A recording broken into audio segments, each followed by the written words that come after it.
In the latest UPSC result 2025, top 10 out of top 10 are from various courses of Vajram and Ravi, with All India Rank 1 Anuj Agnihotri and many more. For over a decade, the All India Rank 1 has emerged from this very ecosystem. A journey powered by 50 plus years of legacy. Join the GS Foundation program. Inquire now.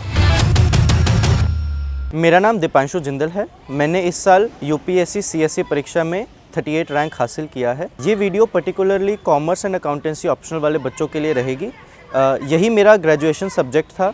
मैंने अपनी graduation Shri Ram college of commerce Delhi university से BCom honours में की। मेरी graduation 2022 में finish हो गई थी और यूपीएससी में मेरा ये थर्ड अटैम्प्ट था। मेरे सेकंड अटैम्प्ट में मेरे ऑप्शनल में काफ़ी मार्क्स एवरेज बिलो एवरेज ही थे, 235 समथिंग थे, जिसके कारण मेरा सिलेक्शन रह गया था। इस साल वो स्कोर 285 है, जो कि इस साल का हाईएस्ट कॉमर्स एंड अकाउंटेंसी के ऑप्शनल में स्कोर है। जो ये स्कोर का जंप है 50 मार्क्स का, इसके लिए काफ़ी कुछ मैंने इस साल ऐड किया था। पर्टिकुलरली जो मेरा बेस मटेरियल था वो रैंकर्स क्लासेस करके RS अग्रवाल सर हैं, उनकी कोचिंग मटेरियल है। क्योंकि जो हम बीकॉम ऑनर्स में पढ़ते हैं या जो भी ग्रेजुएशन में बच्चे पढ़ते हैं, यूपीएससी का लेवल उससे एक लेवल अप है। यूपीएससी मास्टर्स लेवल या प्रोफेशनल सीए लेवल के क्वेश्चंस पूछती है। तो मेरा मास्टर्स करने का उतना मन नहीं था। मेरे को था कि मैं अपना जो एनर्जी है यूपीएससी की पढ़ाई में ही लगाऊं। तो पर्टिकुलरली जो कॉमर्स ओरिएंटेड चीज़ें थी, तो उसके लिए मैंने रैंकर्स क्लासेस को ही फॉलो किया। तो जो पेपर 1 और पेपर 2 है, लार्जली पेपर 1 थ्योरी और न्यूमेरिकल मिक्स होता है और पेपर 2 थ्योरी पेपर होता है।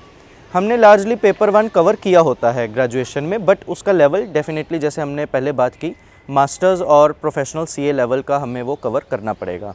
जो पेपर 2 है, कई बार हमने वो कवर नहीं किया होता। थोड़े बहुत चैप्टर्स लीडरशिप, मोटिवेशन, HR वगैरह हमने किया होता है, तो उसमें भी थोड़ा हमें ज़्यादा थ्योरीज़ और थोड़ा डीप में हमें वो करना होता है। इसलिए मैंने रैंकर्स के नोट्स जो भी थे वो मैंने रेफ़र किए। इसमें मैं आपको बताऊंगा कि जैसे हमारा GS होता है, it's largely a general studies paper, तो इसमें 100-105 मार्क्स भी काफ़ी अच्छा स्कोर रहता है और इसमें आपको इंटीग्रेट करके चीज़ें लिखनी होती हैं। जो ऑप्शनल है, फॉर दैट मैटर कोई भी ऑप्शनल है, ये काफ़ी टेक्निकल चीज़ है, ये आपकी स्पेशलिटी है। तो इसमें आपको डीप इंसाइट्स और कंसेप्चुअल नॉलेज बहुत ज़्यादा ज़रूरी है। इसमें आप क्वेश्चन बना के नहीं लिख सकते। थ्योरी एज इट इज़ पूछ लेते हैं या कोई भी थिंकर का नाम दे के आपको कंपेयर करने के लिए भी बोल देंगे। तो इसमें आपको बहुत ही डीप नॉलेज चाहिए। इसके लिए प्रैक्टिस काफ़ी ज़रूरी है। लास्ट ईयर जो मेरा कम इसमें स्कोर आया, पेपर 1 में अप्रॉक्सीमेटली 115 समथिंग थे और वैसे ही पेपर 2 में 115 समथिंग मार्क्स थे, जो कि आपको लिस्ट में आने के लिए काफ़ी एक कम स्कोर है। आपको टारगेट रखना होगा कि आपके 260-270 के अराउंड मार्क्स आएँ, एंड आई विश कि उससे काफ़ी ज़्यादा आएँ आपके मार्क्स, बट ये एक बेसिक मिनिमम है। तो इस बार मेरे जो 285 मार्क्स आए हैं, उसमें मैंने रैंकर्स क्लासेस के नोट्स तो यूज़ किए ही। पर्टिकुलरली पेपर 1 में मैंने न्यूमेरिकल्स बहुत ज़्यादा प्रैक्टिस किए। तो मैंने सर को ही बोला था कि आप मेरे को डेली कुछ ना कुछ न्यूमेरिकल्स देते रहो, और मैंने उनको सॉल्व किया। मेरा ये अप्रोच रहती थी कि न्यूमेरिकल्स में फॉर एग्जांपल 20 मार्क्स का न्यूमेरिकल है, अगर आपका लास्ट में जाके कुछ एक स्टेप आधा स्टेप गलत भी हो रहा है, तो आपको उसमें से 18 मार्क्स मिलेंगे ही मिलेंगे। मतलब you have the right answer in your mind. तो टीचर का काफ़ी कम स्कोप है उसमें मार्क्स काटने का। जो थ्योरी क्वेश्चंस होते हैं, इट इज़ वेरी सब्जेक्टिव। तो मेरे को हमेशा लगता था कि नो डाउट इट गारंटीज़ आप उसमें कुछ भी लिखें, काफ़ी थ्योरीज़ होती हैं, लार्जली सेम होता है 80% कंटेंट उनमें, तो आपको 5-6 नंबर तो मिल ही जाएंगे। But to have that 8-9 marks out of 10 marks theory के क्वेश्चन में, आपको बहुत ही ज़्यादा कुछ यूनिक उसमें लिखना पड़ेगा जो बाकी बच्चे नहीं लिख रहे। बट न्यूमेरिकल अगर सारे बच्चे भी सही कर रहे हैं, तो सबको उनको फुल मार्क्स देने पड़ेंगे। तो मेरा ये अप्रोच इसमें रहता था। और एडिशनल वैल्यू एडिशन के लिए कॉलेज में मेरे टीचर मेरे को बताया करते थे कि जो न्यूमेरिकल भी है, उसमें भी थोड़ा थोड़ा आप थ्योरी लिखें। फॉर एग्जांपल शेयर कैपिटल का क्वेश्चन है, तो आप उसमें सेक्शंस लिखिए। बायबैक का क्वेश्चन है या प्रेफरेंस शेयर कैपिटल इशू का है, ESOP का है, तो आप उसमें कंपनीज एक्ट के सेक्शंस लिखिए स्टार्टिंग में, फिर क्वेश्चन स्टार्ट कीजिए, आप न्यूमेरिकल कीजिए, अच्छे वर्किंग नोट्स बनाएं और लास्ट में कमेंट्स या रिमार्क्स ज़रूर लिखें। जो 2-3 चीज़ें हैं, टू समराइज़ मैं आपको बता देता हूँ। सोर्सेज आप अपने लिमिटेड रखें, रिवाइज़ कीजिए बार बार। अगर आपको रैंकर्स के मटेरियल में से कुछ आपको नहीं समझ आ रहा है, तो आप सिलेक्टिवली चीज़ें सर्च कर सकते हैं। आप अपना गूगल पे सर्च कीजिए, कोई यूट्यूब पे इग्नू का मटेरियल है, कोई हार्वर्ड का केस स्टडी है, कुछ आप वो देख लीजिए, उसको कोट कीजिए आप ज़रूर।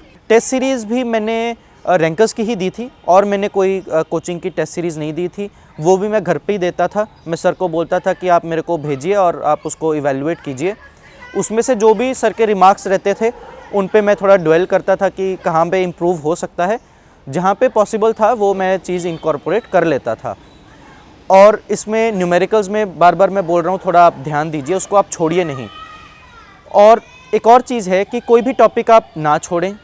मान लीजिए जो आपने टॉपिक छोड़ा उसका इजी क्वेश्चन आ गया, जो आप करके गए उसमें से टफ क्वेश्चन आ गया, तो आप दोनों जगह लूज़ लूज़ सिचुएशन हो जाएगी आपकी। तो आप एटलीस्ट 1-2 बार तो सारे टॉपिक्स कर लें। टेस्ट सीरीज़ को लेके भी जो भी बेसिक प्रिंसिपल्स रहते हैं वो सेम हैं। लिमिटेड टेस्ट सीरीज़ दें और आप एग्ज़ाम ओरिएंटेड माइंडसेट से, मैं बार बार बोल रहा हूँ कि आप उसको दें।